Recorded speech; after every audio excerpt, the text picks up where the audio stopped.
Vou tentar não tocar na barba uma única vez também. É outro desafio.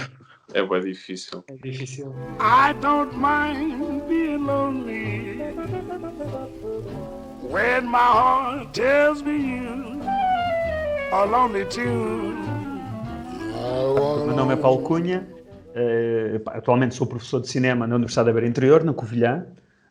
Dou sobretudo aulas de cariz mais teórico, história de cinema, teoria de cinema, análise de filmes, mas depois também algumas cadeiras que, sendo com uma forte componente de escrita, também são mais práticas. Por exemplo, uma disciplina que eu gosto muito de dar, crítica de cinema, que é uma disciplina de mestrado, por isso é sempre uma turma mais pequena, e pronto, é um tipo de cadeira que tecnicamente é teórica, mas depois é muito prática, porque os alunos praticamente em todas as aulas têm de desenvolver um sentido crítico, têm de escrever uma pequena crítica sobre um filme, etc.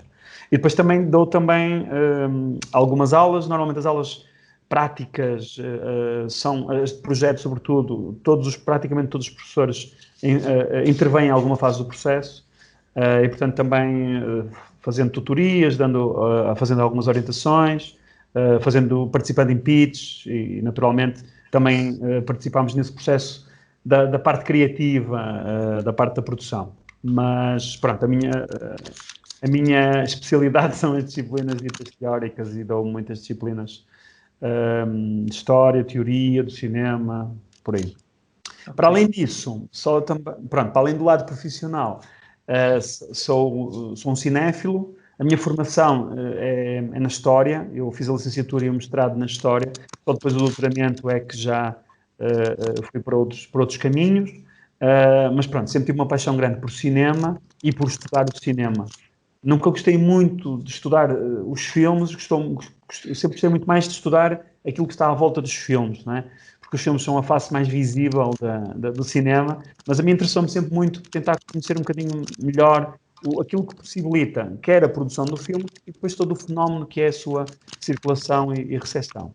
E também por isso tenho um lado mais ativo no mundo real, não fora da academia. Sou programador do Cineclube de Guimarães e também já há uns anos que colaboro com o Festival de Cinema de Vila do Conde, o Curtas Vila do Conde, onde também dou workshops de crítica, faço trabalho editorial e também de programação. Quando tu dizes que começaste o teu percurso académico pela história, é a história do cinema concretamente ou história em termos gerais? História pura e dura. Isso é curioso porque... é curioso? Bom, por exemplo, no curso de formação que nós, Gratua, temos de uma forma mais regular, nós vamos tendo vários durante o ano, sobre várias áreas, luminotecnia, sonoplastia. O único curso regular que nós temos é o de formação teatral. E cabe-me sempre um pouco a mim a parte, se calhar, mais teórica e de contextualização histórica, e quanto mais eu vou dando esse módulo, mais me vou percebendo da riqueza que ele adquire, não especificamente por contar aquilo que é a história do teatro, mas por explicar como, através das mudanças sociológicas, através dos grandes acontecimentos históricos, o teatro acabou por ganhar facetas completamente diferentes, por ser tremendamente influenciado e, a certo nível, por influenciar também o modo de ver do mundo, o modo de estar no mundo, etc, etc. Tu acreditas que essa riqueza histórica da qual o cinema pode ser a sua parte, se calhar, mais sintomática, não é? Ou os filmes adquirem mais, se calhar, mais esse papel, é algo que deva ser dado com mais ênfase naquilo que é, por exemplo, a estratégia de ensino de cinema em Portugal. Eu falo porque tive alguma escola de cinema, mas o cinema nunca me foi apresentado, a história do cinema nunca me foi apresentada dessa forma. Foi sempre mais quando é que começou a novela vaga, algum contexto social que envolvia de facto, mas nunca muito através dessa perspectiva. Isso é algo que tu procuras fazer e que achas que deve ser feito com mais empenho? Então, pronto, eu dou uma disciplina específica que se chama História do Cinema, e ela é dada no primeiro semestre do primeiro ano, a alunos de cinema. E houve uma altura do meu percurso que eu também dava essa disciplina a alunos que não eram de cinema. E, portanto, eu dava a mesma disciplina a uma turma de cinema e a uma turma de ciências da cultura. E o programa era diferente. Era diferente porquê? Porque para os alunos de ciências da cultura aquilo deveria ser uma disciplina de contacto quase único com a disciplina, com a parte do cinema. Sim. E no fundo era dar-lhes algumas bases daquilo que é a evolução histórica do cinema, mais aquilo que o Bruno estava a dizer, dar um pouco de contexto para que eles possam perceber que o cinema tem essa relação com a sociedade, com a economia, com a cultura, com a política. Com os alunos de cinema, ou seja, que depois vão estar mais de 2 anos e meio a aprender a fazer cinema, a disciplina é um pouco mais exigente e tem de ser. E não é tanto de dar esse contexto, mas no fundo é dar-lhes algumas ferramentas para que eles possam depois aproveitar. A história do cinema não é, pelo menos a maneira como eu a vejo, não deve ser apenas este instrumento para conhecer o passado, mas é importante transmitir aos alunos, como eu lhes digo no início do semestre, nós temos 15 semanas, é impossível em 15 semanas vocês saberem tudo o que há sobre a história do cinema. Por isso, naturalmente, vamos selecionar aqui alguns momentos que foram fundamentais, que foram transformadores, não é? Mas o importante é que vocês aqui adquiram algumas ferramentas que vos permitam depois serem historiadores. Ou seja, não é só ler, mas no fundo é ensinar algumas questões metodológicas e teóricas para que eles depois saibam fazer uma pesquisa, saibam validar os dados que estão a consultar, saibam filtrar essa informação, saibam reconhecer quais são os processos de validação e certificação da escrita científica. E no fundo, é também o que eu lhes digo sempre, isto é o primeiro semestre de um percurso que vai durar mais 2 anos e meio, por isso é importante que vocês aqui possam depois levar estes conhecimentos para as outras disciplinas. E quando nós damos, por exemplo, o cinema soviético e a montagem soviética, é fundamental, porque eles depois vão ter disciplinas específicas sobre montagem e então, naturalmente, aquilo que eu estou a ensinar é algo muito superficial que depois tem de ser aprofundado. Mas este conhecimento histórico é fundamental para depois, quando se está a praticar ou o som, ou a imagem, ou a montagem, ou o argumento, ter o background. Eu acho que é isso que faz a diferença, é a nossa bagagem cultural, artística, cultural. Nós somos pessoas mais interessantes se lermos muitos livros, ouvirmos muita música, virmos muitos filmes, não é? Portanto, isso é um património que não é a universidade que consegue transmitir. Nós temos um número limitado de aulas, são 3 aulas por semana durante 15 semanas. Se os alunos não tiverem interesse de lerem mais, verem mais, ouvirem mais, a disciplina não serve para muito, é como, não é uma coisa descartável. E numa aula de 3 horas, para falar da novela vague, numa aula de 3 horas, como é óbvio, eu tento escolher, sei lá, curtas-metragens como o La Jetée, do Chris Marker, ou excertos dos principais filmes, e é um convite sempre, quando eu mostro um excerto, é um convite para que depois eles, por iniciativa própria, durante aquela semana que vão estar em casa. Sim. Eu não marco trabalhos de casa, porque, enfim, eles têm tantas disciplinas, se estivessem a fazer trabalhos de casa, seria horrível. Marco às vezes, trabalhos para avaliação.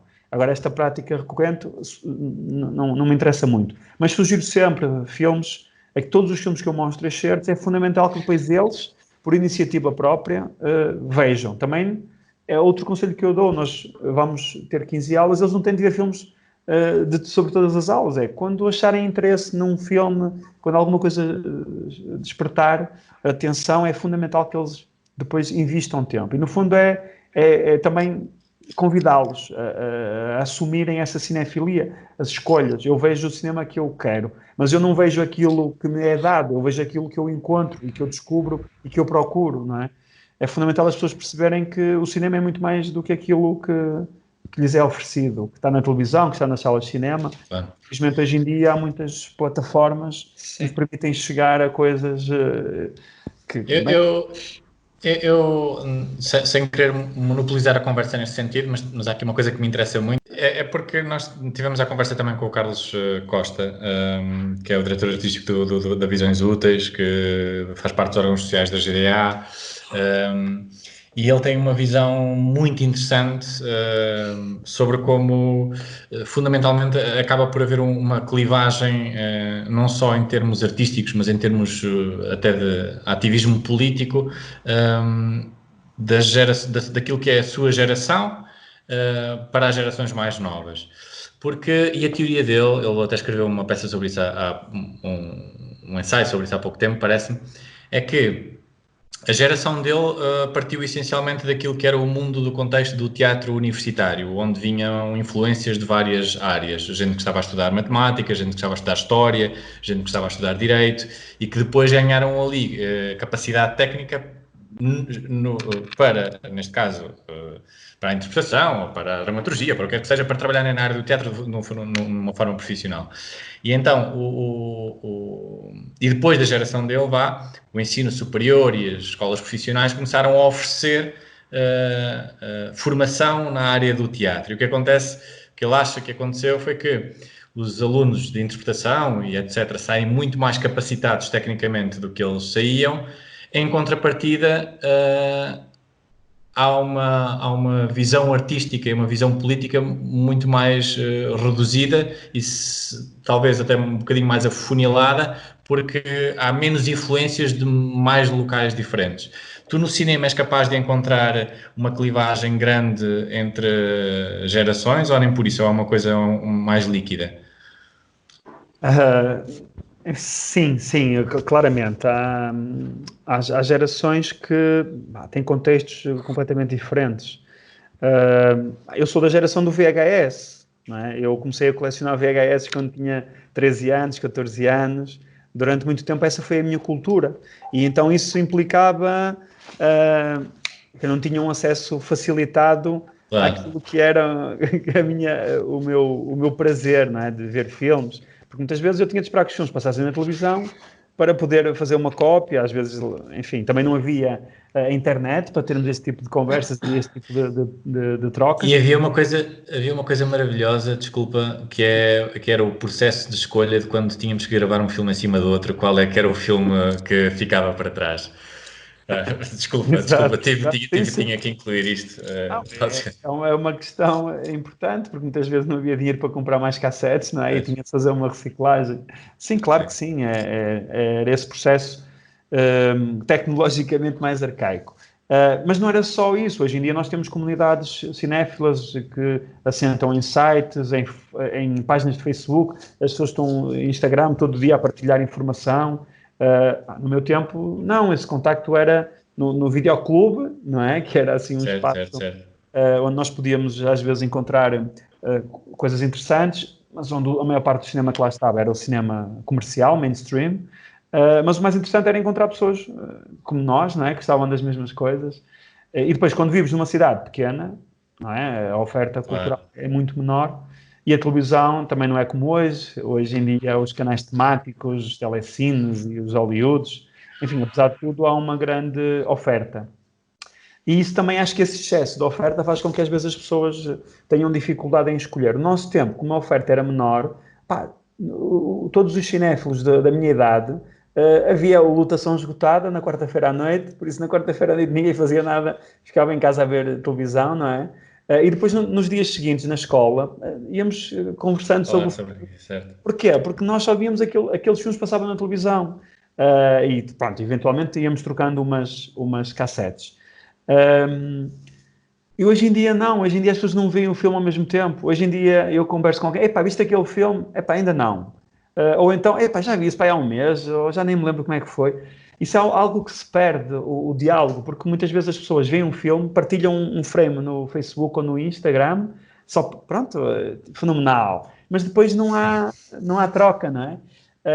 E no nosso tempo nós víamos, como víamos, no meu tempo, claro, quando eu mudei de escola para uma escola na cidade, para o Liceu de Guimarães, já é uma escola com outra dimensão, já éramos mais. E havia um clube, o pessoal que se juntava também na biblioteca para às vezes ver filmes em VHS, quando havia assim um furo no horário. E as comunidades eram físicas, e depois as pessoas que se encontravam no cineclube, que se encontravam noutro espaço qualquer, e no videoclube, enfim, e criava-se um espírito de troca. Hoje em dia, a internet permite-nos estar em contato com pessoas em todas as partes do mundo, mas o consumo é mais descartado, é mais descartado nesse sentido. As pessoas veem 4 e 5 filmes por dia, porque de facto é possível, e depois não discutem praticamente com ninguém. Claro, partilham umas fotos, uns trechos nas redes sociais, mas acabam depois por não haver tempo para se conversar, não é? Para as pessoas se sentarem e conversarem à volta de um filme. Portanto, as coisas também têm o seu lado positivo e o seu lado negativo. Este excesso de informação também depois não dá tempo para nós pensarmos. Primeiro pensarmos, porque não dá tempo...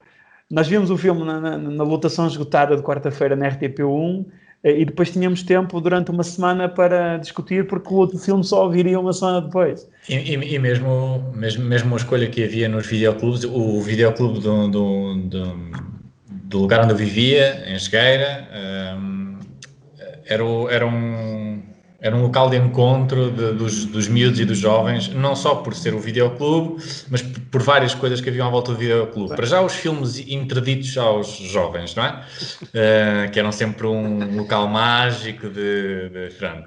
E depois porque foi um local onde começou, era o primeiro local onde aquilo havia uma Mega Drive e as pessoas iam poder jogar à vez. Então havia uma fila enorme para se jogar o Sonic ou outra coisa qualquer. E enquanto a malta que estava à nossa frente na fila estava a jogar, nós íamos folheando os filmes que lá estavam. E apesar da escolha imensa, acabávamos por... Eu sabia de cor tudo aquilo que havia em ação, de cor tudo aquilo que havia em comédia, de cor tudo aquilo que havia em aventura. Eu ainda não conseguia perceber muito bem, isto era a minha demanda na altura, era porque é que existe ação e aventura, porque para mim era mais ou menos a mesma coisa, e como é que escolhem uns e não escolhem outros. Mas apesar da escolha imensa que havia, apesar de tudo, era um mundo que conseguíamos fechar dentro de um universo, acho eu. Vocês são mais jovens do que eu. Eu nasci em 78, portanto tenho 40 anos. Vocês estão na casa dos 20 e muitos, 30 e poucos? Eu nasci em 83, sou mais velho que o Coutinho, que o David, não sei, deve ser para aí... Eu nasci em 89, sou um bocadinho mais novo. És uma criança, David. Pronto, mas repara, essa dimensão que estavas a falar, Bruno, tu és mais novo, 5 anos do que eu, dos videojogos, por exemplo, é algo que eu já não apanhei, estás a perceber, porque, enfim, e estes fenómenos vão-se mutando, não é? Claro. E sim, depois esse espírito de... Atenção, eu também tinha o Spectrum 128 e o pessoal juntava-se todo para jogar, mas eu acho que depois esse espírito de comunidade se passou muito para os videojogos e é o que nós encontramos hoje na comunidade de youtubers, não é? No fundo é um nicho de pessoas que têm uma série de afinidades e esses vão fazendo conteúdos uns para os outros, nessa lógica de comunidade, enfim, é um tipo de fenómeno, apesar de tudo, mais interessante. Que replica essa ideia de comunidade. Enfim, é isso. E tu achas que essas evoluções todas têm algum tipo de paralelo depois na criação? Manifestação. Neste caso de cinema? Acho que sim, eu noto claramente. Há alunos que chegam à universidade já com uma bagagem cinéfila e não aprenderam aquilo na escola, como é óbvio, é do seu interesse, da sua curiosidade. E são aqueles alunos que no fim da aula me pedem a cópia do filme X, do certo que eu mostrei, não é? Ou que depois enviam um e-mail a pedir. Portanto, há uma curiosidade maior. Normalmente...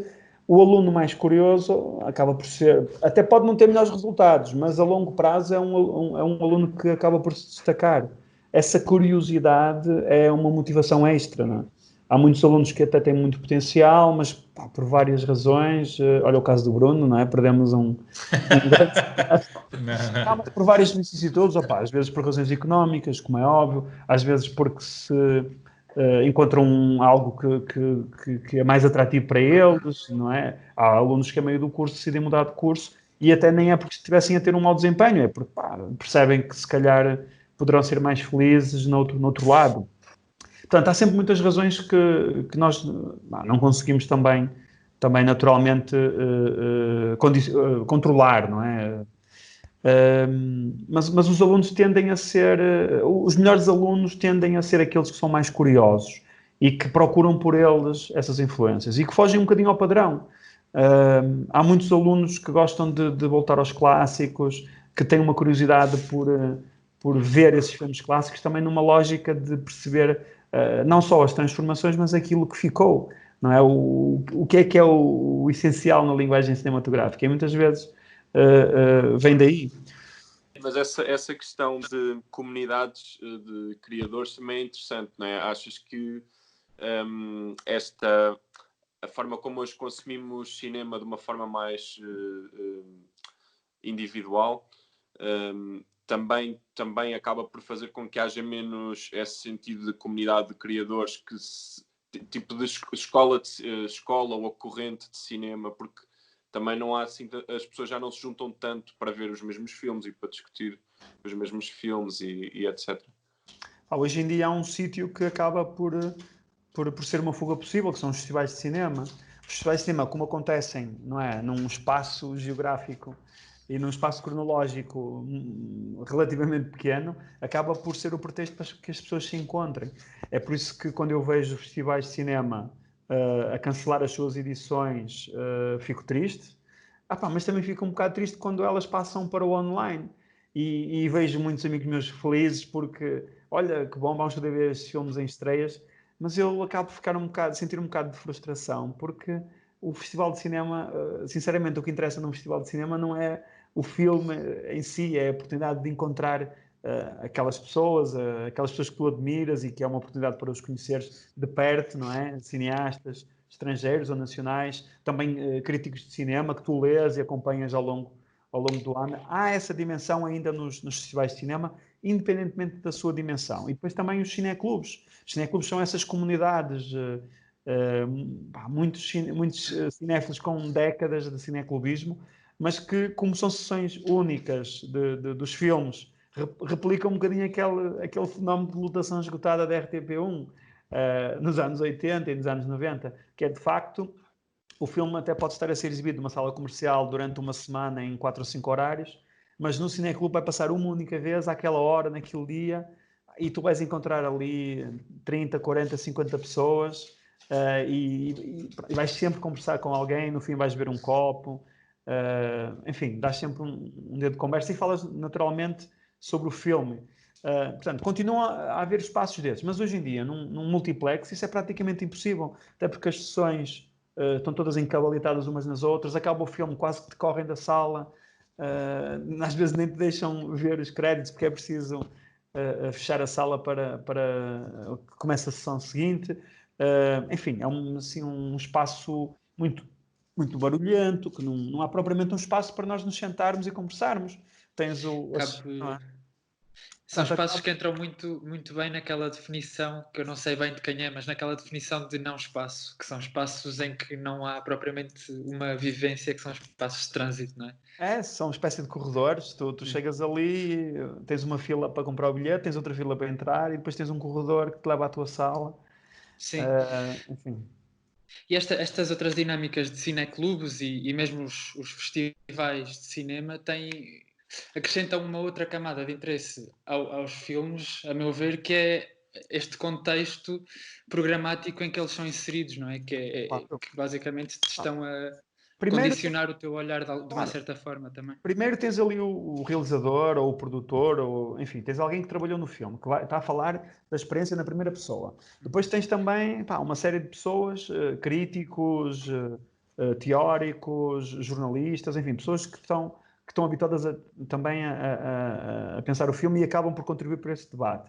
E depois tens os cinéfilos, nós, não é? Que estamos ali, que vamos vendo, comentamos o que é que estamos a ver. Também é uma questão de escolhas. Muitas vezes eu estou com amigos num festival de cinema e acabamos por não ir ver o mesmo filme, porque um quer ir ver uma competição, o outro quer ir ver outra sessão, e muitas vezes, no caso, por exemplo, de alguns festivais, essas sessões são dispersas pelas cidades, por isso as pessoas acabam por nem sequer assim, conseguem ir ao mesmo festival todos os dias e acabam por nunca se encontrar. Tal é também o tamanho da oferta.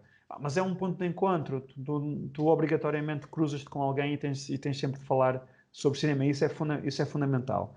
E agora, colando um bocadinho com a conversa anterior, é óbvio que um bom espectador tem mais oportunidades, tem mais possibilidades de ser um bom cineasta, porque é alguém que está habituado a ver cinema e está habituado a discutir cinema e a questionar, tem um olhar mais crítico, mais apurado.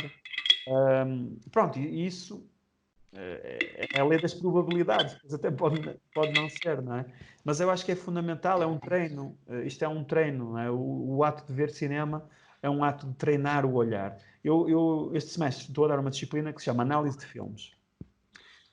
E quando houve uma aula que tem a ver precisamente com a questão de identificar aspectos visuais dos filmes, a primeira coisa que fiz foi pedir aos alunos para verem um episódio daquela famosa série do John Berger, The Ways of Seeing, precisamente porque tem a ver com isso, essa sensibilização, que para estar a ver um filme é preciso estar a ver o filme. Não é ter o filme a correr no computador e estar a ver mensagens no telemóvel, percebe? Portanto, e numa sala de cinema, esse ato de olhar é mais fácil, porque nós não temos muito para onde olhar. Temos um ecrã de grandes dimensões, temos um ambiente insonorizado, não é? Com a luz também controlada, temos um ecrã gigante, por isso é muito mais fácil estar atento, estar concentrado. À medida que o ecrã vai diminuindo, é mais difícil, exige um maior esforço de concentração da nossa parte. E depois, quando há à volta distrações, pior ainda. Pronto. Então é isso que eu digo aos meus alunos, pá, é necessário ver uma vez, 2 vezes, 3 vezes, 4 vezes o mesmo filme. Porque da segunda vez que estamos a ver o filme, estamos a olhar para outras coisas, porque entretanto é um acumular de informação.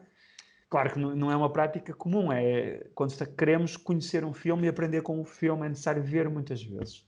Essa ideia que o cinema, enfim, que a indústria criou, que os filmes só se veem uma vez e são descartáveis, porque a seguir têm de dar espaço a outro, isso assusta-me muito. Isso é uma coisa que por vezes até transcende o cinema. Eu lembro-me de estar a conversar com uma pessoa que até é um intérprete bastante bom e acho que é um muito competente encenador também, e estávamos a conversar acerca de um espetáculo meu em que eu achava que era um género de espetáculo que tinha de ser visto pelo menos 2 vezes. E ele estava-me a dizer que era um erro enormíssimo, porque quando é bom só é necessário ver-se uma vez. Ok. Mas não pegando muito por aqui, porque senão daqui a bocado eu sou um bocado destravado de língua e daqui a bocado estou a dizer quem é e depois é muito mau. Mas achas que essa... Eu vou agora naquele sentido, Coutinho, por isso vê lá se queres meter... Não, força, já. Eu tinha uma questão só sobre... desculpa. Sobre Força.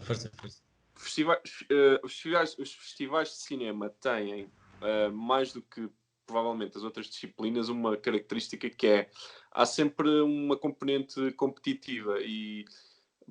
Isso tem a ver com a indústria, tem a ver com um lado mais industrial, de haver mais dinheiro envolvido na produção também. Porque é que o Festival de Cinema não é só um encontro de fruição e temos sempre uma lógica no cinema de quais são os 10 melhores filmes, qual é o filme de 10 estrelas, ou de 9 estrelas? Isso naturalmente não é só uma questão de indústria. Repara, como é que um festival vai convencer um realizador a estrear lá o seu filme? Tem de ter alguns argumentos e muitas vezes é o prémio. Olha, o nosso prémio é melhor que o do vizinho. Pois. E, portanto, isso também é importante. Reparem, até sobretudo em competições de filmes de escola, os prémios normalmente são consideráveis e permitem às vezes dar um empurrão no próximo filme, no próximo projeto. Portanto, sobretudo tem a ver com isso. Tem a ver com... com uma capacidade, com esta estratégia para tentar atrair mais pessoas, tentar ter mais realizadores a estrearem ali os seus filmes. Os festivais de cinema trabalham cada vez mais numa lógica de exclusividade, portanto, querem ter estreias, e para isso têm de oferecer, porque um realizador, ao optar por estrear ali o seu filme, está a abdicar de que o seu filme passe noutros festivais, que acontecem às vezes muito próximos, ou geograficamente, ou temporalmente, não é? Por isso é necessário criar mecanismos que possam também recompensar esse esforço. Ninguém fica rico com um prémio, mas às vezes são prémios importantes que permitem investir até no próprio filme. Muitas vezes o prémio é usado para se financiar uma viagem a um outro festival internacional. Olha, ganhamos aqui 5.000 euros. Ok, este dinheiro vai ser para pagar 2 ou 3 viagens e o hotel num festival na América do Sul, que de outra forma não seria possível ir. Ou então, olha, pombo, vai ser já para investir no próximo, eu estava a precisar de um dinheiro para pós-produção ou para qualquer coisa, e aquilo às vezes é fundamental. Mas o grande prémio, o grande reconhecimento do festival não é o dinheiro, naturalmente, É depois o autor poder pôr lá no cartaz do filme que o filme ganhou aquele prémio e depois todo o impacto mediático que o próprio festival oferece, não é? A divulgação, o filme acaba por circular muito mais e ter um maior reconhecimento mediático. E depois é importante não esquecer, os festivais também são encontros de indústria. E nos festivais estão muitos programadores, estão muitos curadores, estão muitos produtores, que naturalmente os filmes premiados depois são exibidos novamente nas sessões dos premiados e então muitos produtores, curadores aproveitam aí para escolher filmes para os seus festivais, escolher filmes para passar nos seus canais de televisão e, no caso dos produtores, escolher filmes para investir nos próximos projetos. Portanto, essa dimensão também é muito importante, haver um reconhecimento. Por isso é que é o lado competitivo. Há muitos festivais que não são competitivos, aliás, e há muitos festivais que têm mostras paralelas que não são competitivas. Mas o atrativo, normalmente as competições são a secção do festival que tem maior cobertura por parte da imprensa, que tem maior procura por parte do público.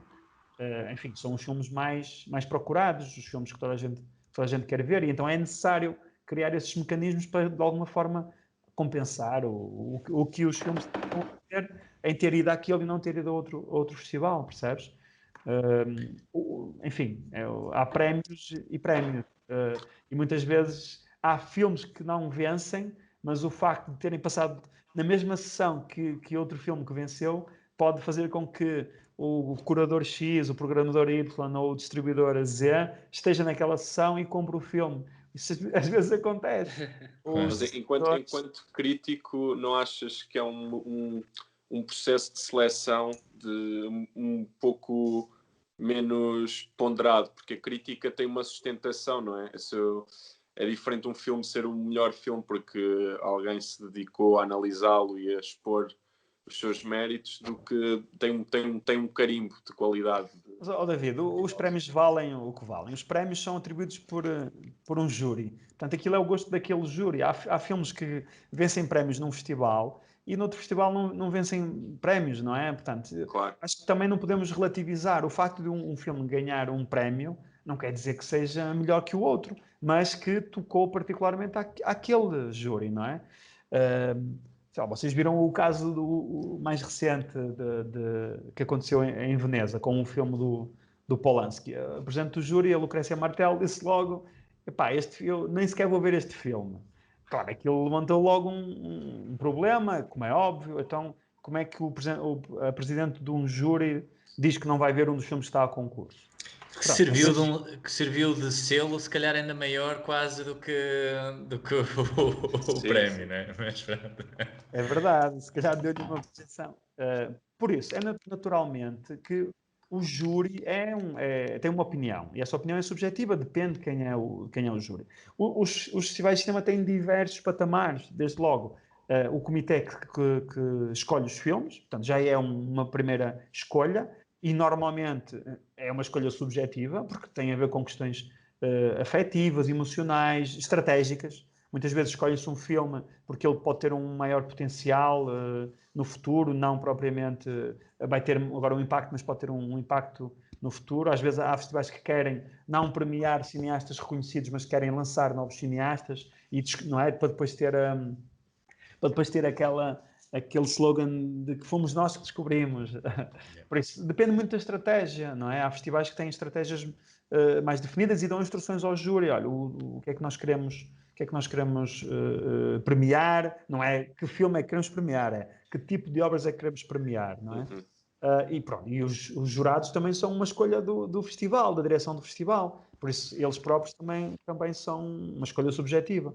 E por isso, no fim, é o que eu digo sempre aos meus alunos, o importante é participar nos festivais. O prémio se vier, ótimo. Como é óbvio, ninguém descarta um prémio. Mas o importante é participar. E também digo-lhes outra coisa. Se vocês acham que não conseguem estar presentes no festival, então pensem duas vezes antes de enviar para lá o filme. Porque muitas vezes estrear o filme naquele festival vai implicar que ele não vá a outro. E se nós não conseguimos estar lá e aproveitar essa oportunidade de fazer alguns contactos, de conhecer novas pessoas, então se calhar não é para isso que serve o festival. Muitas vezes é essa rede de contactos que é fundamental. O contacto físico, visual, fazer essa ligação, por vezes, é determinante, não é? É diferente de enviar um e-mail a um produtor a dizer, tenho um filme, aqui vai o link. O produtor recebe, não é, centenas de e-mails desses todas as semanas, e porque é que ele vai ver aquele filme, aquele link que está ali e não outro? No festival, ele muitas vezes vê aquilo quase acidentalmente e acontece. Tu tocaste aí numa questão que é a forma como o cinema melhor pode ser fruído, e que tem que haver esse espaço de, não necessariamente de imersão, mas de concentração, e que estamos cada vez mais, por virtude das novas tecnologias, a sermos, ou a nossa atenção está cada vez mais de ser assaltada permanentemente e que não nos permite, se calhar, fruirmos de determinados objetos. Agora é o gato do David a boicotar aqui a nossa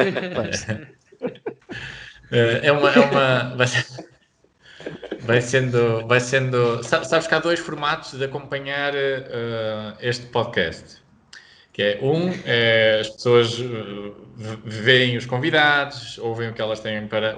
Depois há os outros que só querem saber como é que está o meu gato, ou os meus gatos e o do David, e vão acompanhando o percurso. E pronto, nós estamos cada vez mais... Pronto, o cinema está a enfrentar, se calhar, dificuldades, e não só, porque, por exemplo, aquilo que são as plataformas de streaming, se de uma certa perspectiva acabam por... potenciar alguma transmissão de conhecimento e alguma transmissão também daquilo que é o registro de emoções, não é? Que é fundamental no cinema. Mas por outro lado, o que é que acontece? Parece-me que se segue cada vez mais uma estratégia ou que tem que seguir estratégias de cativar e de agarrar o espectador de uma forma diferente que, se calhar, o cinema mais antigo não tinha que fazer. Ou seja, se o meu filme estiver a passar, neste caso, na Netflix, tenho que estar a competir.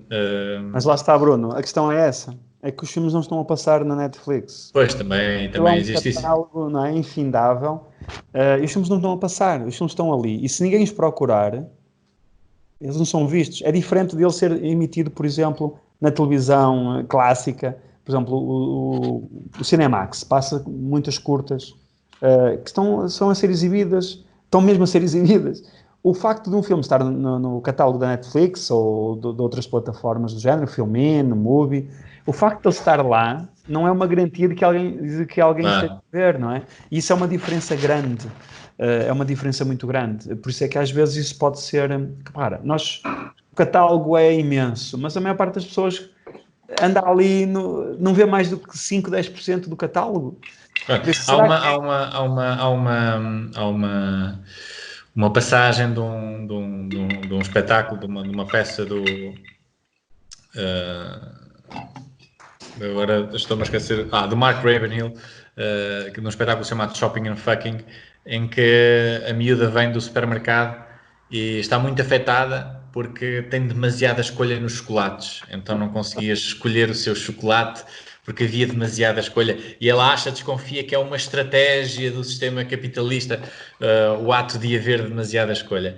Mas eu queria te fazer a pergunta no sentido, evidentemente que isto tem consequências artísticas se calhar para os jovens realizadores, não é? Porque se calhar também há cada vez mais influência daquilo que são outro género, outro formato de vídeos, videoclipes, aquilo que nós conhecemos. Bom, isto não chega a ser cinema, portanto é melhor não falar nisto. Isso tem, evidentemente, consequências naquilo que é o seu formato, vem depois a ser o seu formato de criação dos jovens criadores. Tu sentes que isso é algo que está a acontecer com cada vez mais frequência, é algo que se nota naquilo que é a produção, por exemplo, portuguesa contemporânea, ou ainda não estamos nesse campo e os nossos jovens ainda não estão absolutamente, ou ainda não estão a pensar nisso, ainda não estão afetados por isso? Afetados? Presumo que terão que estar, não é? Sim. Repara, hoje em dia as plataformas são imensas, muitas vezes misturam conteúdos, não é? Tu, meia volta, te lês uma entrevista de um realizador, sei lá, o David Lynch, o Scorsese, o João Botelho, para falar um caso português, que dizem que há muito mais cinema na televisão do que nas salas comerciais, não é? Claro que também é com um tom algo provocador, porque também de repente parece que as séries são assim a última bolacha do pacote. Há séries e séries, como há filmes e filmes. No meu entender, o que interessa muito não é o que é que está a passar numa sala de... Ou seja, o cinema não é só aquilo que está a passar numa sala de cinema. E eu, de alguma forma, concordo que há muitos filmes que estreiam em salas de cinema que aquilo usa uma linguagem televisiva, usam uma gramática e uma forma de narrativa que não é própria do cinema. E, por outro lado, temos séries de televisão excelentes que são feitas com outros modos de produção, são feitas com atores que têm uma experiência de cinema, com técnicos que trabalham em cinema. Por isso, no fundo, não são propriamente televisão, mas são um longo filme de 10 horas, 12 horas, 14 horas, que escolheu aquela janela de exibição precisamente por causa da sua dimensão. Não tem lugar naquilo que são as salas de cinema convencionais, porque as salas de cinema convencionais têm aquelas janelas de 2 horas para num dia poder passar mais vezes, para se poder vender mais bilhetes. Porque o preço do bilhete é o mesmo, quer o filme tenha 80 minutos, quer o filme tenha 8 horas, não é?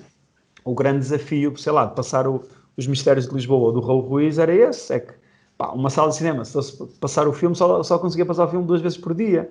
Então o filme acaba por ter poucas hipóteses. O Mil e Uma Noites, do Miguel Gomes, que são 3 episódios de 2 horas cada, são 6 horas. O filme teve de ser... O produtor e o distribuidor queriam que o filme fosse exibido nas suas 6 horas, porque é uma única obra. Tiveram de partir aquilo em 3, não é? Porquê? Porque não havia nenhuma sala de cinema que quisesse passar o filme. Assim, o filme... provavelmente nenhum espectador que o quisesse ver. Por acaso, olha, eu adoro teatro... o filme, mas um de cada vez. O teatro... Força. Não, diz. O Teatro Nacional São João, que produziu um espetáculo que foi encenado pelos 2 Nunos da altura, e o espetáculo tinha 6 horas e meia, penso eu, porque era a adaptação completa dos últimos dias da humanidade. E o espetáculo também foi evidentemente dividido em... estou a falar... Há vários exemplos, há vários casos. Estou a falar daquele que é mais próximo. O espetáculo também foi dividido em 3 sessões. Mas penso que houve mais que uma vez, ao domingo, que faziam as 3 sessões seguidas. Sim, Bruno, mas no caso, desculpa interromper, mas no caso do Mil e Uma Noites, o filme foi passado em 3 partes, mas divididas por 2 ou 3 meses cada uma. Certo. É diferente, não é? No teatro, imagina, tens uma sessão de 2 horas, fazes uma pausa, naturalmente, claro. e passado 1 hora vês as outras 2 e passado... Enfim, no mesmo dia, acaba por não fazer grande diferença. Agora, vês um filme agora e vês a continuação daqui a 3 meses... O que é que acontece? Se vocês olharem para os números, o primeiro filme foi o mais visto, o segundo já teve para metade dos espectadores e o terceiro já praticamente ninguém o viu. Se os filmes fossem exibidos, eu não digo também de ser os 3 em simultâneo, mas imagina que eles estreavam com 3 semanas de diferença. Aí permitia às pessoas ver um numa semana, ver outro na semana seguinte. Pronto, também tem a ver com essa própria estratégia. Estás a perceber? E desse ponto de vista, estas plataformas também facilitam esse tipo de objeto fílmico, porque tu de repente podes ver um filme à tua própria, com os teus intervalos, com os teus horários. O último filme do Scorsese, toda a gente comentou a duração daquilo, mas eu acho que é um filme que faz perfeito sentido na Netflix exatamente por isso, porque tu podes vê-lo de uma vez ou podes... Eles até propunham, não era? Eles até propunham uma divisão. Eu lembro-me na altura... Sim, houve alguém que transformou o filme numa série de... Não, eu acho que foi mesmo a Netflix que sugeria... foi? O filme era um todo, obviamente. Mas a própria Netflix, nesse apelo ao espectador para que não se assustasse com a duração do filme, propunha uma divisão. Sim, a Herdade está cortada, foi transposta para a internet como uma série. Não como... E vai estrear agora na televisão. É? Vai ser exibida na RTP agora por estes dias. Mas isso é outro modelo de produção que também tem sido muito frequente em Portugal, que é uma forma também de convencer a RTP, normalmente a RTP, a entrar nas produções, é ter o exclusivo depois da sua estreia televisiva. E para a RTP é mais interessante exibir o filme em episódios, porque isso rende mais, não é? Claro. Comunicação. E permite também fidelizar o público, etc. Isso não é inédito, já aconteceu. Olha, Os Mistérios de Lisboa, que eu já falei, do Raul Ruiz, tinha uma versão televisiva que tinha mais minutos, tinha muito mais conteúdos, era uma versão para aí de 8 ou 9 horas, quando a que foi para as salas só tinha 4 ou 5. O Sangue do Meu Sangue, do Canijo, por exemplo, já em 2011 foi um filme que estreou em 3 episódios na televisão. Os Maias do João Botelho também Botelho, tiveram não só os Maias, o filme do Desassossego passou em partes, os Maias, e o outro filme que ele fez, entretanto, já não me lembro, mas ele fez aí mais um que também acabou, teve uma versão televisiva. E essa versão televisiva não é um simples corte, normalmente tem mais cenas, tem mais uns minutos. Aliás, já agora, já que estamos a falar nisso, uma das obras-primas do Manuel Oliveira, O Amor de Perdição, que foi feita em 1978, estreou nos cinemas na sua versão integral a cores, mas na televisão passou a preto e branco, e passou em episódios, portanto em episódios de 50 minutos, e o Oliveira filmou propositadamente uma espécie de introdução para cada episódio, por isso havia essa percepção de que o médium televisivo, como ia passar uma semana, as pessoas precisavam de uma recapitulação do capítulo anterior, não é? Para não se perderem. E essa personagem, que era a Rita, a irmã do Simão, era uma personagem que filmou essas cenas todas, que depois não estão na versão de cinema, por isso há essa percepção que o tempo é outro, e o modo de exibição é outro, enfim, portanto é algo natural, que não é o mesmo filme. A Herdade, certo. nós vamos ver na televisão e estamos no stream, não é o mesmo filme que estreou na sala de cinema. Não tem exatamente a mesma coisa, porque tem outro tipo de lógica. Apesar de 90% ser a mesma coisa. Claro. Depois há uma adaptação. Mas isso tem a ver, sobretudo, com questões de financiamento, de montagem financeira. É preciso convencer a RTP a entrar, e a RTP, ok, mas nós queremos o exclusivo do filme e o filme é exibido, em vez de ser numa única vez, em 3 episódios, 4, ao longo de dias consecutivos, ou às vezes acontece também, passarem dias consecutivos, sexta, sábado e não semanalmente, enfim, uma espécie de minissérie. São estratégias, também muitas delas estão a ser testadas, podem ser abandonadas nos próximos anos. Mas aquilo, só para terminar, aquilo que nós começámos a perceber é que os filmes estão cada vez mais longos.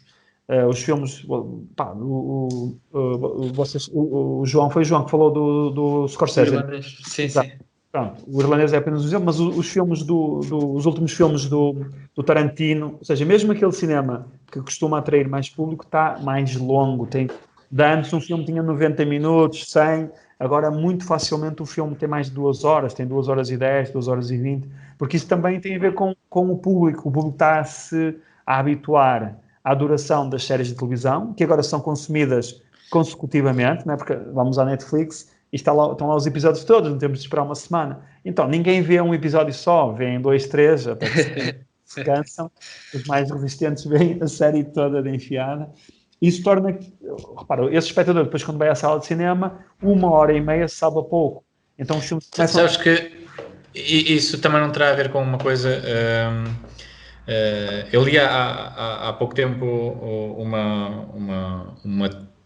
uma tese de mestrado, penso que era de mestrado, não sei exatamente se aquilo era de mestrado, porque aquilo é um site, uma academia, aquilo vai reunindo textos e ensaios de vários, então não sei exatamente particularmente onde aquilo vem, mas essencialmente havia uma análise naquilo que era a estrutura mais clássica, narrativa, e aquilo que começa a ser a contemporânea, e uma das análises, não foi bem uma análise, mas foi basicamente um lançamento, talvez hipotético, de uma hipótese, é que o espectador contemporâneo começava a achar que o desenvolvimento, o character development, chamemos-lhe assim, não havia tempo suficiente num filme, no seu formato tradicional de, sei lá, 90, 120 minutos, para haver o desenvolvimento de personagem que existe, por exemplo, numa série ou numa longa muito maior. E a ideia que estava a lançar era precisamente dessa, de que a estrutura para um espectador contemporâneo, daquilo que é uma impressão, às vezes até subconsciente ou inconsciente, daquilo que é uma coisa mais forçada ou não, vem dessa crescente visualização de séries em que temos uma muito mais longa mudança daquilo que é a personagem, daquilo que é... ou seja, tu achas que é curioso, porque se por um lado... cada vez mais necessitamos de estímulos mais rápidos, porque a nossa atenção é cada vez mais vaga e estamos habituados a ter mais prazer de uma forma mais imediata. Por outro lado, há uma certa ideia de construção narrativa, se calhar, que estamos...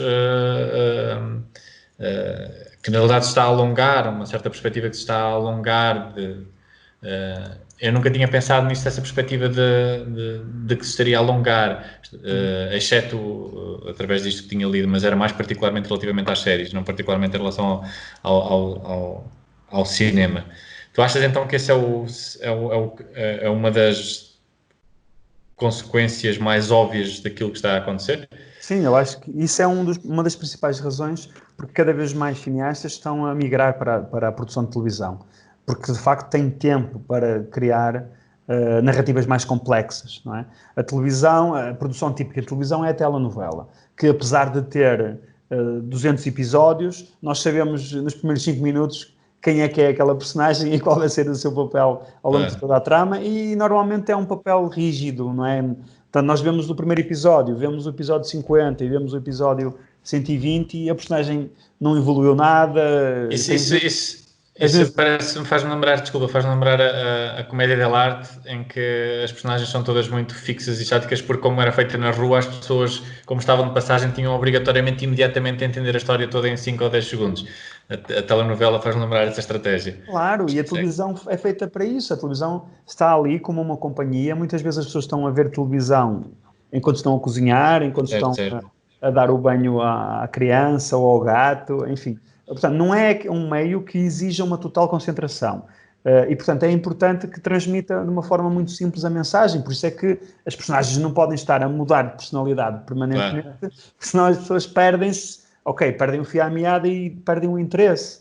Agora, estas novas séries de televisão, e são um fenómeno recente, a sua modificação, porque o Twin Peaks, a primeira temporada e a segunda temporada... Portanto, nós temos o Hitchcock também foi para a televisão em determinada altura, porque encontrava ali condições para desenvolver as suas ideias que os produtores, os majors, não diziam que não tinham interesse naquilo, não é? E então ele vai para a televisão. E a televisão também sempre teve estes produtos alternativos. O que acontece agora é que eles existem em muito maior número. E há cada vez mais criadores que estão a migrar para a televisão porque encontram lá isso que é a liberdade criativa que existia no cinema nos anos 70, 80 e 90 e que se foi perdendo, precisamente porque hoje em dia o cinema com os filmes dos super-heróis, blockbusters, saiu 2, 3, 4 e 5, enfim, no fundo também aquilo acaba por ser uma espécie de uma linha de montagem e acaba por roubar espaço àquilo que poderá ser um tipo de narrativa diferente. Então assistimos, claro, também não é na televisão em sinal aberto que está a acontecer na Netflix, na HBO, nos canais que são premium, e são canais fechados, que não é qualquer espectador que compra, portanto é um espectador também que quer um tipo de oferta diferenciada, e normalmente são espectadores mais velhos, acima dos 30 anos, portanto, pessoas que têm uma relação diferente, as pessoas à medida que vão vendo coisas, vão apurando o gosto, não é? Portanto, há estudos que mostram que as audiências destes canais e deste tipo de séries são sobretudo aquelas pessoas que iam ao cinema quando tinham 20 anos, também por conta das suas vidas familiares e profissionais, também não podem, não podem ir ao cinema muitas vezes e acabam por encontrar ali um substituto, que são aquelas séries que têm uma linguagem que era a linguagem do cinema dos anos 90. reparem, as séries de televisão não estão a concorrer com os filmes que estão hoje nas salas de cinema, mas reparem, o The Irishman é um Casino, é um Goodfellas, são os anos 90, é a mesma geração que via cinema nos anos 90 que agora está a ver estas séries de televisão. É impressionante, porque a ida ao cinema é um fenómeno também geracional. As pessoas, quem vai ao cinema são os jovens. As crianças a partir dos 12, 13 anos começam a ir ao cinema e depois, vocês agora vão muito menos ao cinema do que iam há 5 anos atrás ou há 10 anos atrás, porque têm outros interesses, a vossa vida pessoal também não permite. Enfim, é um fenómeno também muito geracional, a ida ao cinema enquanto ato social, quando estamos a consolidar o nosso círculo de amigos, também o nosso coming out of age, não é? Quando estamos entusiasmados com os primeiros amores, etc. O cinema é esse espaço que permite essa comunhão e esse encontro. Porque a ida ao cinema é muito mais em muitos casos é muito mais um ato social do que propriamente quase o ato cinéfilo, não é? Pelo menos quando começamos a descobrir enquanto jovens. Quando começamos a descobrir enquanto jovens acaba por ser mais nesse sentido, não é? Como é que as pessoas escolhem o filme que vão ver? Decidem na hora. Escolhe tu. Não, sim, mas não é. Olha, vamos ver o filme. Sim. O grupo combinam, vamos ao cinema, ok. Encontram-se, chegam lá, comem o hambúrguer ou o fast food que está mais à mão e depois olham para aquilo em função da hora da próxima sessão. Enfim, é assim que se escolhe, não se vai ver o filme X. Porquê? Porque aquilo, como é uma coisa regular, eles vão ter tempo de ver 3 ou 4 filmes daqueles. E isso é o espectador que interessa ao exibidor. Reparem, nós temos neste momento por ano cerca de 14 milhões de espectadores de cinema. Claro que não é a população portuguesa que vai. Reparem, nós para termos 14 milhões, quer dizer que há muitas pessoas que vão ao cinema, que durante o ano vão ao cinema mais do que 50 vezes, mais do que uma vez por semana. Há muita gente que consome cinema nesse sentido. E, portanto, veem realmente filmes que os filmes estão em estreia e veem todos os filmes que estão, que estão nos cartazes. Depois há aqueles cinéfilos que só querem ver os filmes premiados, os filmes que ou vêm com o selo do Oscar ou vêm com o selo de um festival importante. Percebem? Há diversos tipos de cinefilia, são cinefilias muito distintas. Infelizmente, nós temos no nosso mercado, não temos espaço para os filmes clássicos, porque aqui isto é algo que eu também sei porque estudo a história do cinema, não é? Mas nos anos, até mais ou menos até os anos 70, havia uma temporada cinematográfica, como existe uma temporada escolar, como existe uma temporada futebolística. O cinema, as estreias de cinema começavam ali em setembro, em crescendo até ao Natal, depois havia ali uma quebrazinha, e depois voltavam outra vez na primavera, e no verão não havia estreias. Então os cinemas o que é que passavam no verão? Reposições. Passavam filmes com 10 anos, com 15 anos. Hoje em dia, não. Quais são as reposições que nós vemos no cinema? Tirando aqueles cinemas específicos que apostam nisso, o Trindade no Porto, o Teatro em Lisboa, a Cinemateca, que é uma cinemateca, vive para mostrar os clássicos, mas tirando um ou outro filme o Campo Alegre no Porto, também estava a esquecer, o Teatro Campo Alegre no Porto também tem ciclos de cinema, reposição de filmes, ciclos muito... O TAGV também tem ciclos de vez em quando, sim. Porque o TAGV tem uma parceria também com a Medeia e o Teatro Circo em Braga, e portanto há ali um circuito de filmes que acabam por fazer. Mas eles estreiam agora em qualquer altura do ano. Portanto, estão a perceber, hoje em dia há estreias todas as semanas, durante todo o ano. Claro, na altura do Natal. Sim. Porque é que os meses com mais público são os meses das férias escolares? É o Natal e é a Páscoa. É porque é quando os miúdos estão em casa, não é? Com tempo livre, com mais tempo livre. E então, pronto, aí concentram-se. Mas nós temos estreias todas as semanas. E se vocês forem ver um jornal dos anos 50, 60 e 70, não era assim. Estreavam muito menos filmes e havia épocas para estrear. Havia épocas que não se estreava nada e, portanto, repunham-se filmes Filmes com 5 anos, com 10 anos, era assim.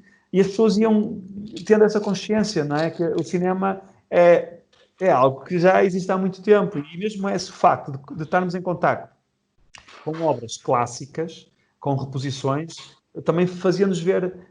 Atenção, são filmes que nós provavelmente vimos na estreia, mas víamos outra vez, 5 anos depois, 10 anos depois, e acaba por funcionar de forma diferente. Esta temporada cinematográfica acabou. Outra particularidade do cinema do antigamente, até aos anos 70, 80, era que uma sessão de cinema não era apenas uma longa-metragem. Hoje em dia nós chegamos a uma sala de cinema que está prevista para as 9h30 e os primeiros 20 minutos, 30 minutos, o que é que levamos em cima? Levamos aquelas publicidades, levamos os trailers, levamos aqueles logos de 30 coisas. Nós estamos ali 20 minutos a ver publicidade, no fundo, e começa o filme. Uma sessão de cinema nos anos 50, 60 e 70 era diferente. Não havia publicidade. Nós tínhamos a fita de fundo, que era como nas corridas de fundo, aquela que tinha uma maior duração. E antes da fita de fundo começar, o que é que passava? Passava o Jornal de Atualidades, não é? O noticiário, passava um filme cómico, passava um filme cultural, e depois é que começava... Portanto, as pessoas podiam ver muita coisa numa sala de cinema. Viam... Claro, hoje, quando aparece a televisão, nos anos 60, os jornais de atualidades foram perdendo essa curiosidade e foram sendo substituídos por outro tipo de complementos cinematográficos. Hoje em dia, as salas de cinema são sinónimos de ver um único filme. E antigamente não, era um espaço onde numa única sessão se podia ver 4 ou 5 coisas diferentes. Isso também Curiosamente, dos poucos filmes que ainda têm essa dinâmica de ter uma curta antes, são os de animação para as crianças. Os da Pixar têm sempre uma curta que passa antes do... Às vezes há um motivo ou outro que... Claro. Quando a Leonor Teles venceu o Urso de Ouro em Berlim pela sua curta Tráqueo, é um filme que ganhou um Urso de Ouro, ou quando o Salabiza ganhou com o Arena, esse filme tem de estrear em Portugal, mas não vai estrear, não é? As pessoas não vão pagar o bilhete para ir ver uma curta. Sim. Então, pronto, o distribuidor acaba por negociar e o filme entra ali. É curioso porque eu não me lembro sequer com que filme é que essa curta estava a passar, a da Leonor Teles, mas sei que a vi no cinema e que, por isso ser um hábito ou por isso não ser um hábito, houve quem na sala se levantasse durante a curta porque achava que tinha sido enganado e que estava na sala errada e que tinha-lhe dado o bilhete errado. Foi interessante.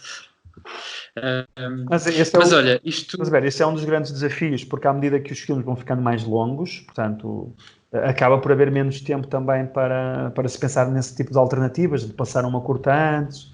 Enfim, ainda assim os cineclubes às vezes tentam fazer isso, tentam passar uma curta antes, enfim, mas é sempre complicado. Muitas vezes o próprio exibidor não quer. Enfim.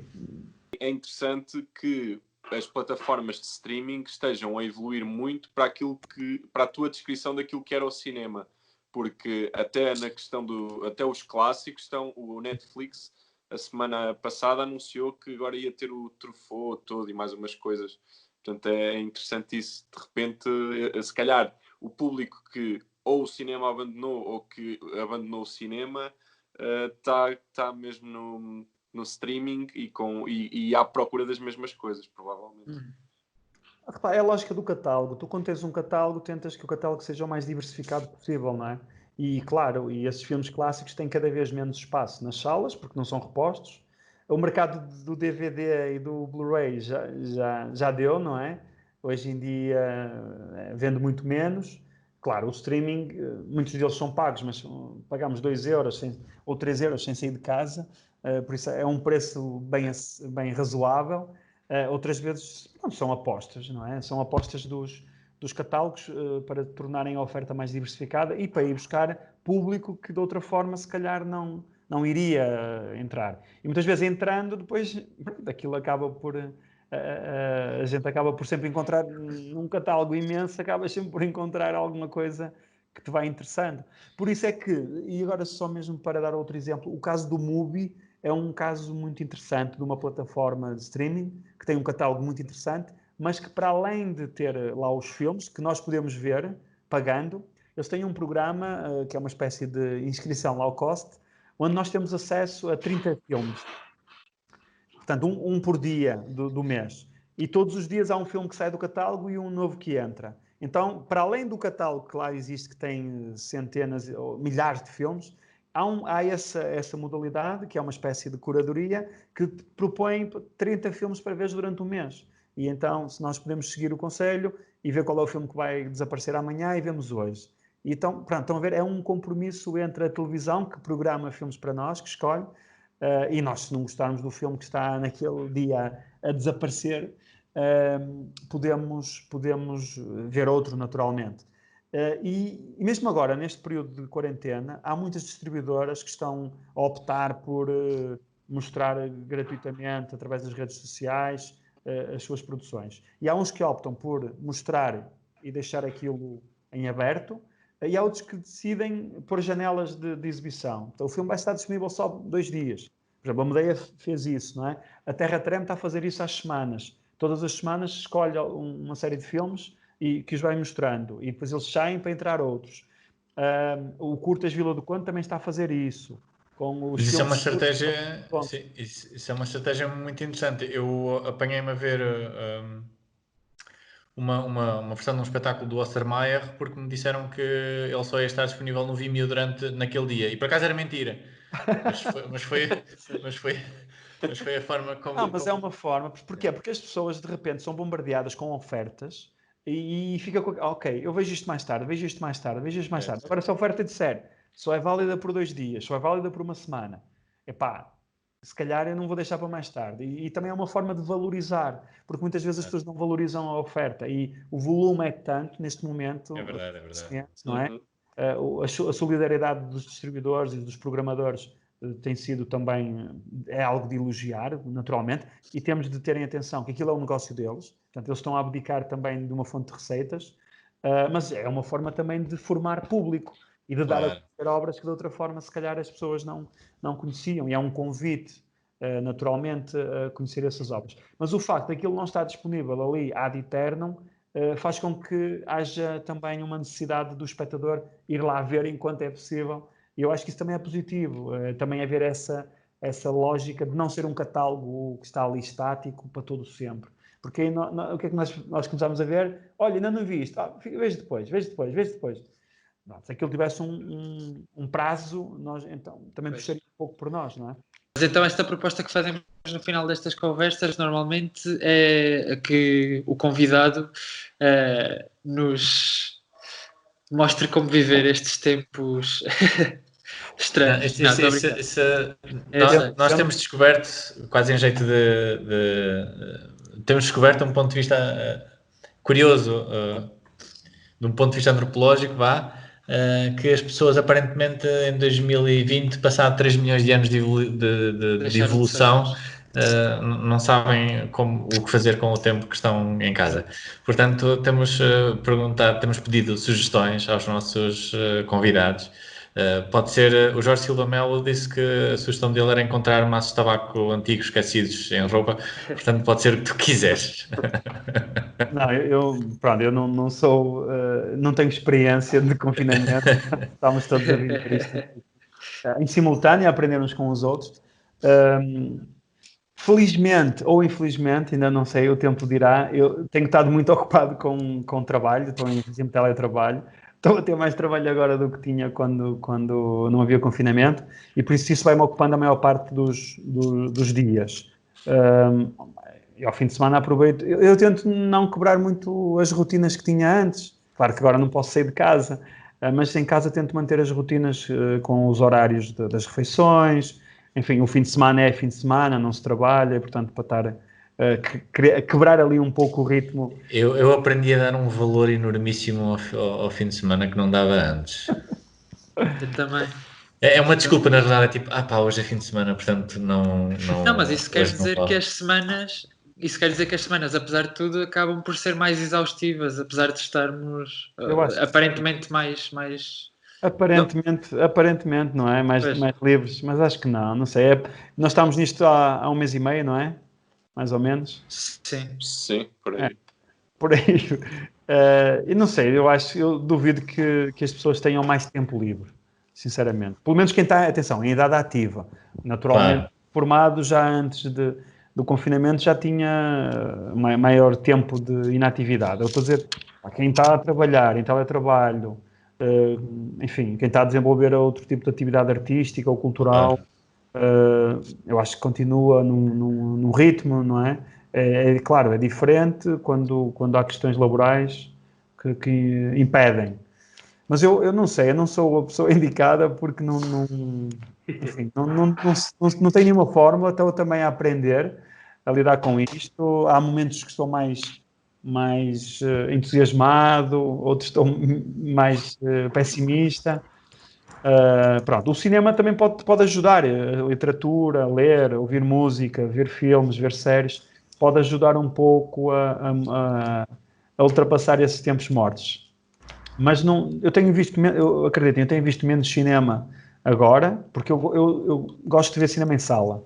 Só vejo cinema em casa por motivos profissionais, quando tenho de preparar uma aula e tenho de rever um filme, ou então tenho de escrever alguma coisa sobre um filme, sobre um autor, ou quando estou a fazer a seleção para algum festival. A fase mais dura é ver os filmes em casa e depois fazemos reuniões mais espaçadas para discutir os filmes. Mas por recreio, por prazer, por lazer, eu prefiro sempre ver em sala. E como as salas estão fechadas, acabo por ver menos cinema nesta altura. Por isso, para mim, o cinema, como é também aquilo com que eu trabalho, acaba por não... Em casa não consigo distrair-me com cinema. Eu tenho de ir mesmo a uma sala e há todo aquele ritual de estar com pessoas e de desligar. Estando em casa é um pouco diferente. Então tento refugiar-me mais noutras coisas, na leitura, ouvir música, coisas que não são tão trabalho assim. Pronto, mas não, sinceramente... em termos de... Posso dar sugestões de sítios para ver cinema gratuitamente. O site da Cinemateca tem uma iniciativa muito interessante chamada Gestos e Fragmentos, onde está a lançar clássicos do cinema português, desde o tempo do mudo até às comédias dos anos 30, até cinema revolucionário dos anos 70. Também por janelas, normalmente são alguns dias. A Terra Treme está também a disponibilizar filmes do seu catálogo muito, muito interessantes, curtas, longas, portanto uma grande variedade. O Curtas Vila do Conde também está com uma iniciativa solidária muito, muito interessante, com obras recentes, muito recentes, ainda a História Trágica com Final Feliz, por exemplo, da Regina Pessoa, temos um dia destes. Do Bill Morrison, por exemplo, um filme que ele fez, uma encomenda para o Curtas, O Diário do Estivador, portanto, obras também de cinema experimental que não estariam facilmente acessíveis. Pronto, e há muitas outras coisas na internet, felizmente, muitas iniciativas. A Medeia também, estava-me a esquecer, também está com autores clássicos, o Tarkovsky, o Rossellini. Portanto, também é bom, de repente, termos uma cidade aberta, não é? Disponível para ver. E a RTP Play também. A RTP Play também é um excelente sítio para se encontrar cinema, séries de televisão, documentários, enfim, mais num padrão televisivo, naturalmente, mas também é um espaço muito interessante. Por isso, felizmente, continua a haver muito cinema. Eu espero que as pessoas não se esqueçam que há muitas salas de cinema à nossa espera para quando o confinamento for diminuindo e as coisas forem retomando alguma normalidade. Não sei que normalidade será. Eu vi hoje o exemplo de Taiwan, de uma sala de espetáculos, uma sala de teatro neste caso, mas as medidas para uma coisa vão ser as medidas para outra. O modelo de funcionamento, porque eles continuam a funcionar aparentemente, e essencialmente está tudo limitado a 100 pessoas e há um banco de separação, uma cadeira de separação entre todas as pessoas e há a medição de temperatura, acho eu, à entrada de cada uma delas. Acho que são medidas, mas pelo menos continuam a funcionar, não é? Eu neste momento preferia ter uma sala de 40 pessoas do que uma sala fechada. Uma sala fechada, não é? Portanto, há uma coisa mais preocupante do que isso, que é, eu vi uma notícia ontem que dizia que, eu penso que era na China, tinham reaberto os shoppings, mas as pessoas não iam porque Pois, tinham muito medo. claro. É natural que... Ou seja, é possível que mesmo levantando as restrições haja essa Mas isto faz parte aqui da nossa competência de transformarmos isto num ato de resistência cultural e de ser cool, Claro. resistir culturalmente, estás a perceber? A partir do momento em que conseguirmos tornar isto... Agora vai ser muito mais... Agora a malta que super fixe e super cool, estás a perceber? O desporto radical vai ser ir ao teatro, vai ser ir ao cinema, porque eu acho que pode ser interessante. A ser com maior adrenalina, não é? Exato. Paulo, obrigado. Pronto, obrigado. Muito obrigado. David, João, Bruno, obrigado. Passou rápido. Obrigado. You're lonely and I'm lonely, so why can't we be lonely together? The night is young and while it grows older, we can forget crying on each other's shoulder. The skies